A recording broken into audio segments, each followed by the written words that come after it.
Coming up next on Primary Care, I talked to the program director at Gift of Life, Ramona Chapman, about the myths surrounding organ donation. People thinking, well, I'm too old, I'm too sick, I have this disease and that disease. And, there's no age limit on organ and tissue donation.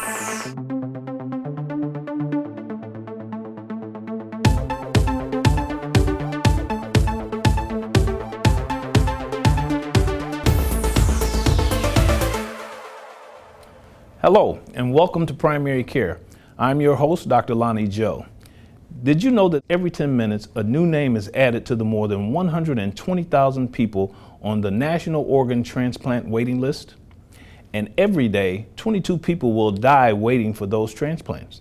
No group knows the anguish of this more than minorities. It's true that minorities are less likely to receive organ transplants, but not for the reasons that you may think. Here to provide us with the facts about organ donation and dispel the myths is Ramona Chapman.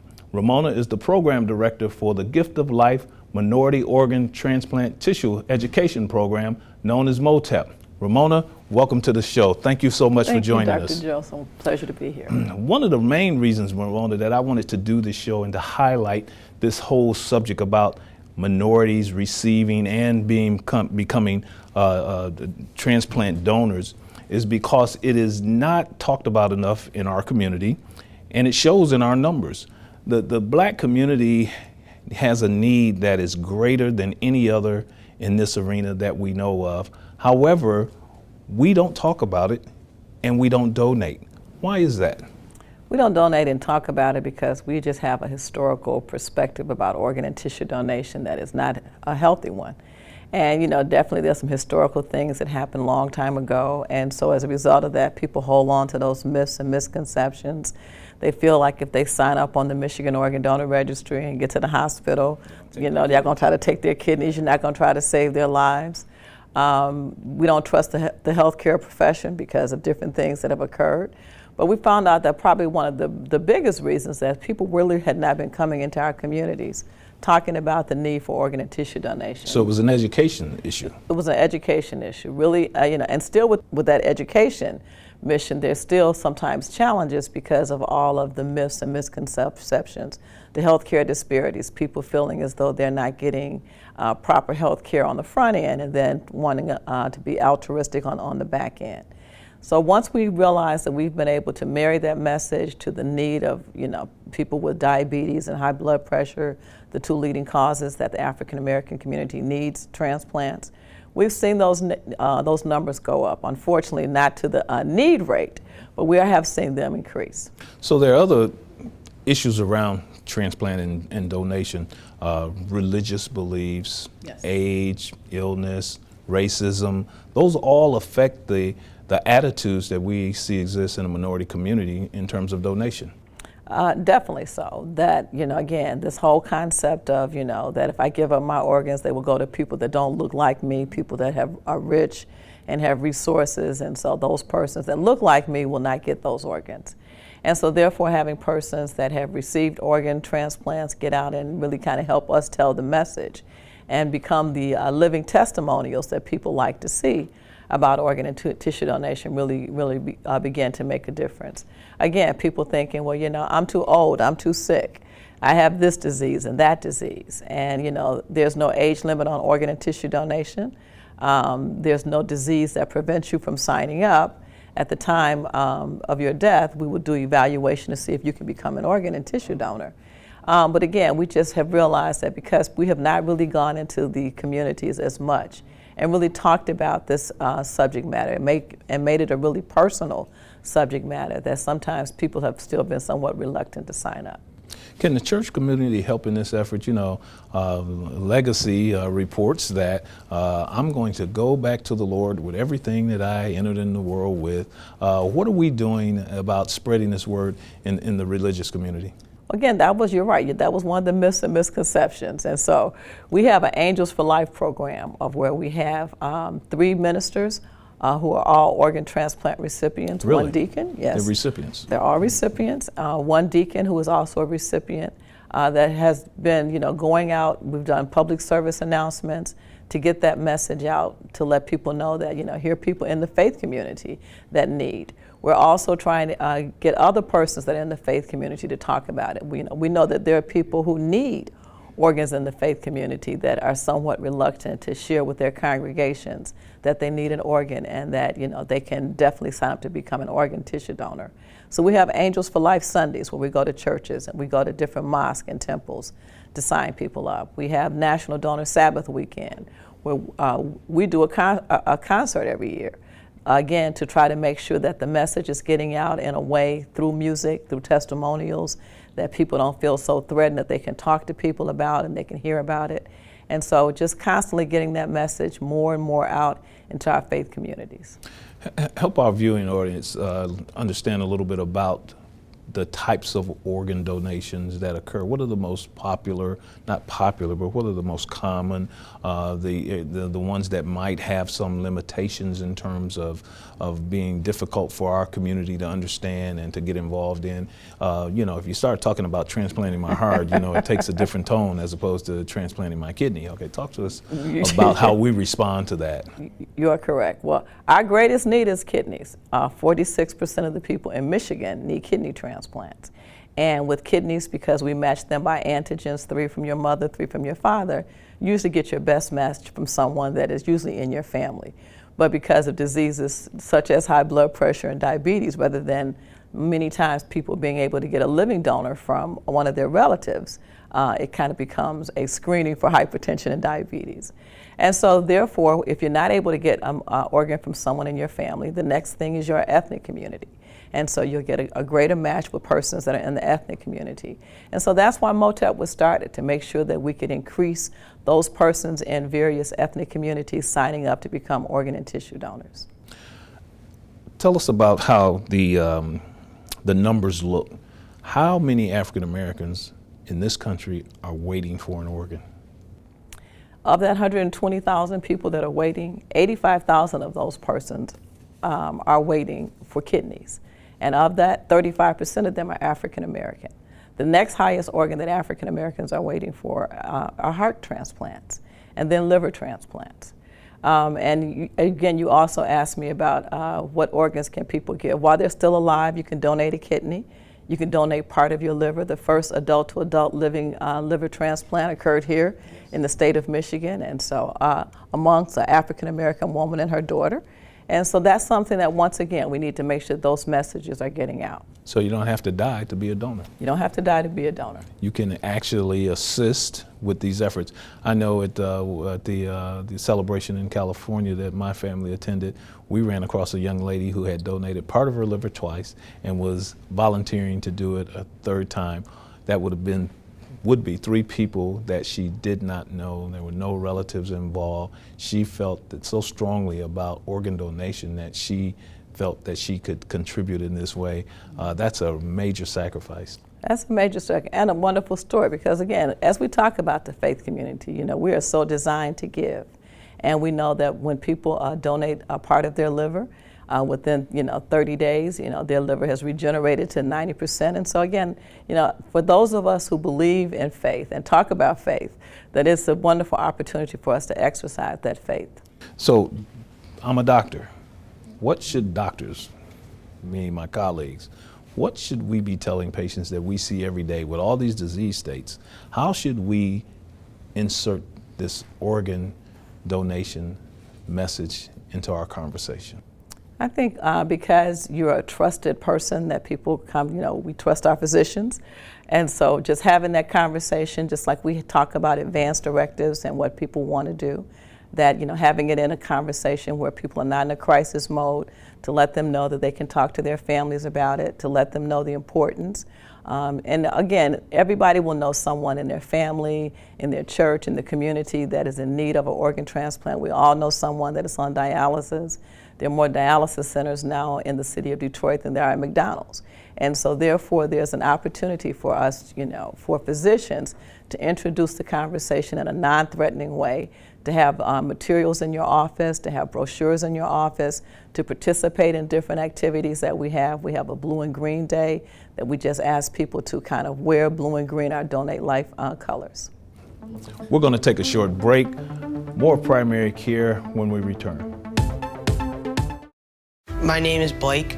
I received the heart transplant when I was 2 weeks old. I play defense for the Red Hot Tornadoes. The best part about playing soccer is that I get to run around and have fun. Just because I had a heart transplant, I don't expect people to take it easy on me. I can still do anything they can do. Sometimes my heart starts pounding like faster and faster as I go. I know I have someone else's heart inside me. It makes me feel happy because someone was generous enough to give me a second chance to live. I feel like it's my responsibility to live each day to the fullest. And the thing I look forward to the most is having my own family. This gift of life was made possible by an organ donor. Imagine what you could make possible. Learn more and sign up as an organ, eye, and tissue donor. Go to organdonor.gov.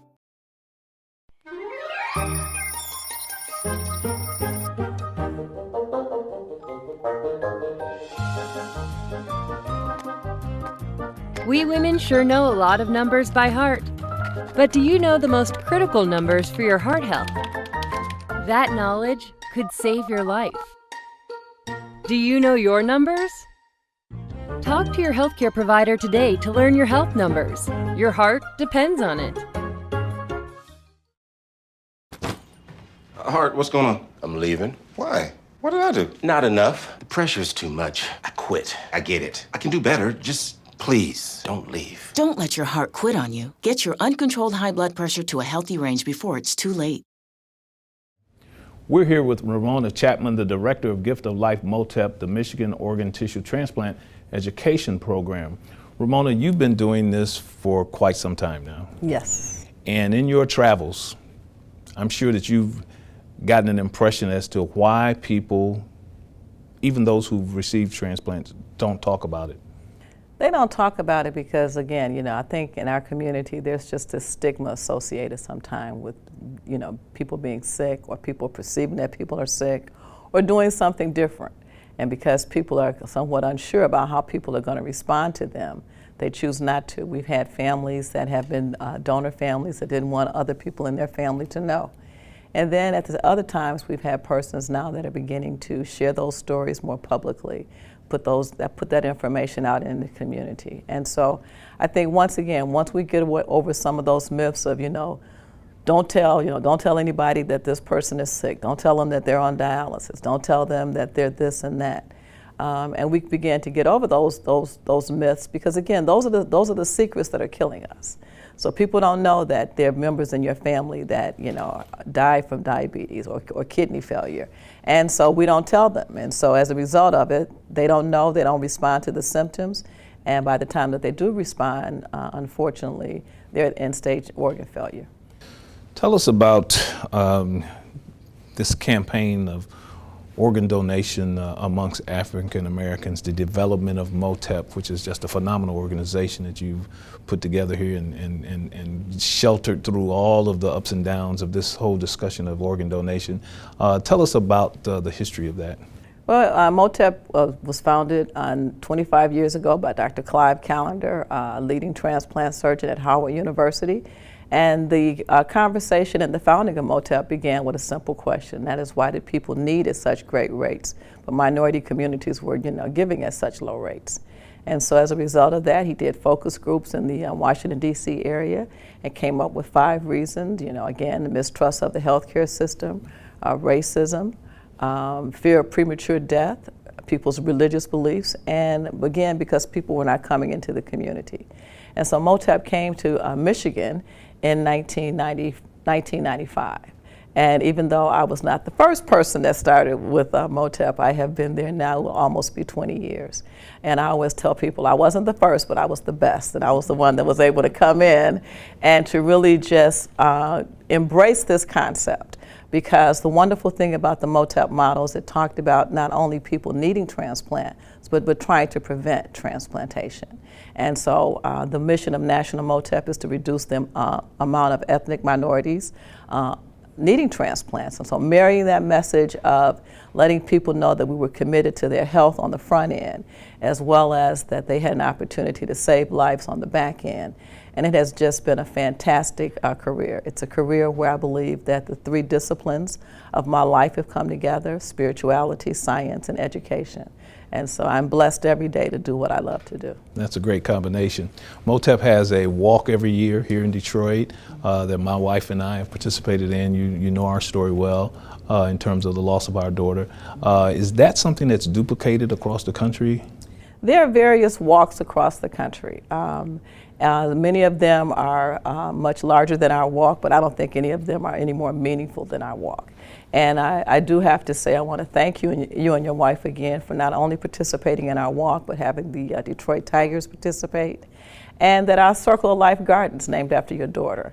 And so we are very, very proud that you have allowed us to be a steward of the legacy of your daughter.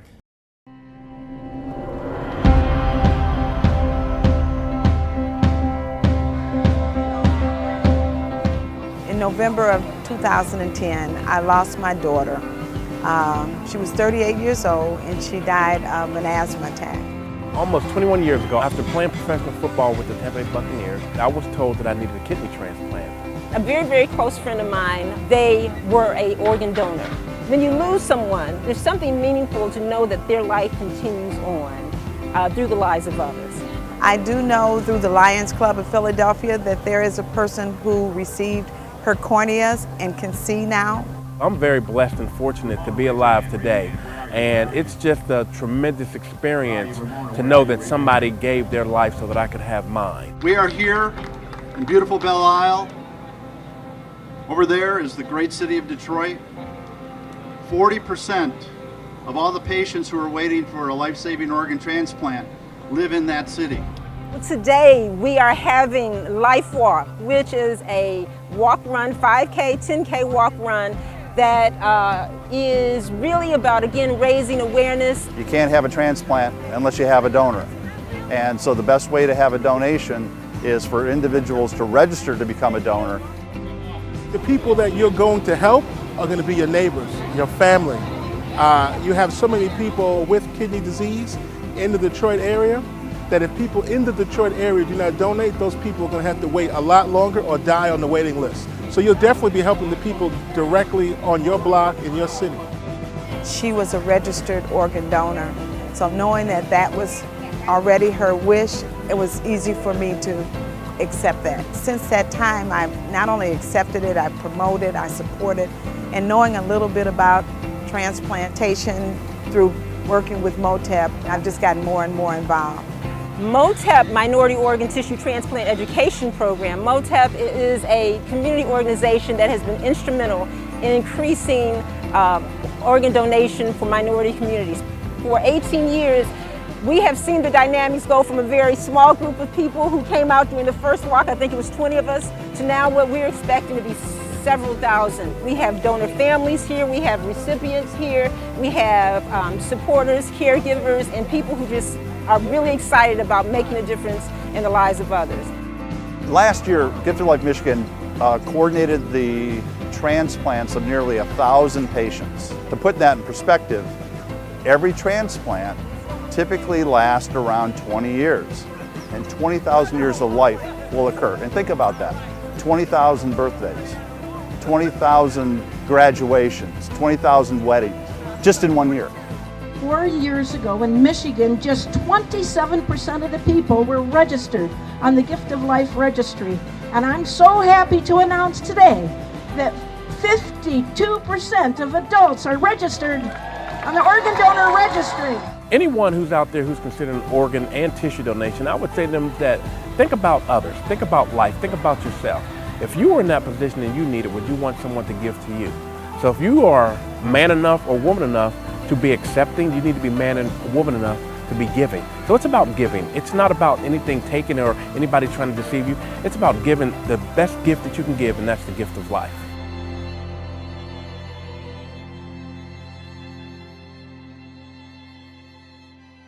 Stay with us. More primary care when we return. Marie, you have prediabetes. Prediabetes? I don't have time to eat right or exercise. I'm a busy mom. Oh, you're a busy mom. Yeah. This is great news. Busy moms never get prediabetes. Wait, what? Let me just... Yeah, this is all the people at risk for prediabetes, and way over here, busy moms. No?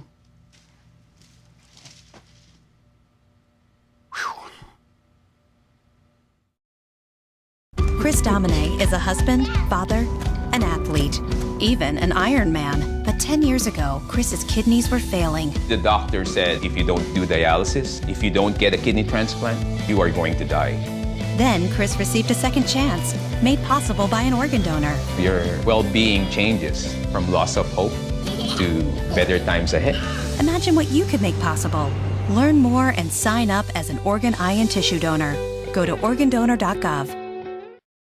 These 4 local church leaders have been given a gift. He received a liver in 2012, a kidney in 2010, 2 lungs in 1997, a kidney in 2013. They are organ transplant recipients. The quality of life that I had before the transplant, it was so diminished. I didn't know where I was going to live. If I wanted to live at a high quality of life, my best case scenario was getting a transplant. And my life goes on, but so does my donor. My donor lives on in me and they live on beyond, and so that's the gift of life. I feel that I'm on a mission now that I'm a recipient to encourage and inspire everyone I meet to become a donor and give the gift of life. Be an angel for life. To sign up or hear the extended discussion, go to giftoflifemichigan.org. Welcome back. We're here with Ramona Chapman. Ramona is the program director for the Gift of Life Minority Organ Transplant Tissue Education Program known as MOTEP. Ramona, let's shift gears a little bit here. Okay. Clinical trials. You know, we've learned the hard way in healthcare delivery a lot of times, and clinical trials have really helped us understand various aspects of how we actually get to endpoints in terms of changing disease states in patients. Where's clinical trials being positioned in terms of organ donation? There are a number of clinical trials of people wanting to do different things with different NIH grants and different things like that. But unfortunately, many times, African Americans do not participate in clinical trials very much. Because again, we don't trust the system. We always believe that sometimes people are trying to, give us things that we don't have. Tuskegee the mentality. Tuskegee mentality. Henrietta Lacks comes back up, and so as a result of that, we're not trusting. And so what we have been trying to do is in some of our research programs is saying that we need to have more people of color that are participating in those programs. That we need African Americans and Latino Americans being the principal investigators, going out into the communities and talking to people about it. Because once again, the MOTEP model suggests that the more that the messenger mirrors the community, the stronger the involvement, the stronger the ties in that community will be. Your passion for this issue certainly shows through. And where did that derive from? It's got to be some history behind that. Well, I believe I started my original journey. I wanted to become a physician, and I kind of got, yes, I did, and I kind of got derailed in that. And so as I was trying to look and trying to find out what my next would be, this opportunity came up. At the time, I was working at Carmelo's Cancer Institute in breast and cervical cancer research. And I was not enjoying that and thought that that was a little bit depressing. And I had a friend that happened to ask me, who was the person that brought MOTEP to Michigan, at Gift of Life Michigan, what I considered. He felt that I would be very good. And I was like, you got to be kidding me. And so I decided just to give it a try. And as a result of it, I just, again, realized that God's plan B was better than my plan A. And it's been an opportunity for one door closing. Many doors have opened to help thousands of people. And again, I am just blessed every day. That's a very inspiring story. How does one become a donor? Oh, one becomes a donor by going to the Secretary of State's office, letting the clerks know that you want to sign up to become an organ donor, or by going online. You don't have to wait until your driver's license expires. You can go online to www.giftoflifemichigan.org, and you can sign up on the Michigan Organ Donor Registry. Well, Ramona, thank you for such an insightful presentation to me again in terms of the importance of this subject, and also you should be congratulated on such a job well done in terms of this issue for so many years in the minority community and the larger community also. They benefit from this kind of education just as well as anyone. So thank you, we appreciate you, we love you, keep up the good work, and we will do this again. Thank you. Good, my pleasure. You. Thank you Okay. for joining us. All right, thank you. We've been talking with Ramona Chapman, the director of Gift of Life Minority Organ Tissue Transplant Education Program, better known as MOTEP. Thank you for joining us today, and we'll see you next time on Primary Care. You can get more information about the show and our guests at primarycare-tv.com and continue the conversation on Facebook and Twitter.